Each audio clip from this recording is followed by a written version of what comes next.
আশাহত সন্দেশখালীর মহিলারা সভায় এসেও দেখা মিলল না প্রধানমন্ত্রীর। মোদীর সভায় আসেন সন্দেশখালীর মহিলারা, সভায় এলেও দেখা মেলেনি নরেন্দ্র মোদীর।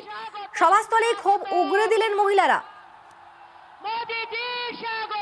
আজকে তো আমরা প্রধানমন্ত্রীর কাছ থেকে এসেছিলাম যাতে আমাদের কষ্ট দুঃখ কোনো জানাতে পারি, আমাদের লড়াইটা যাতে আরো সহজ হয়, কিন্তু এখানে এসে দেখলাম যে প্রধানমন্ত্রী আমাদের জন্য কোনো সময়ই নেই, তিনি চলে গেলেন আমাদের জন্য অপেক্ষা না করে। বারবার আমরা জানিয়েছিলাম যে রাস্তায় আমাদের পুলিশরা গাড়ি আটকে দিচ্ছে, আমাদের ব্যাগ সার্চিং করা হচ্ছে, সেখানে কেন উনি অপেক্ষা করলেন না? আর কোনোদিন আমরা কারোর জন্য অপেক্ষা করবো না, যার দরকার তারা আমাদের সন্দেশখালীতেই যাবে। আমাদের জন্য বলা হয়েছিল একটা আলাদা মঞ্চ বানানো হবে সন্দেশখালী মেয়েদের জন্য, উনি আমাদের দুঃখ কষ্টের কথা শুনবেন, কিন্তু উনি সেই কথার আমাদের না শুনে উনি আমাদেরকে উপেক্ষা করে চলে গেলেন।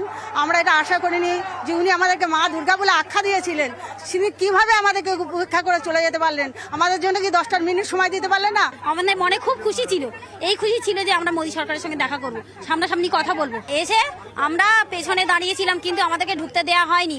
উনি তো সিকিউরিটি ব্যবস্থা করলেই আমরা একদম স্টেজ পর্যন্ত পৌঁছে যেতাম, কেউ আমাদেরকে ঢুকতে দিচ্ছে না। আলাদা মঞ্চ করার কথা ছিল না বিজেপির, দাবি রাজ্য সভাপতি সুকান্ত মজুমদারের।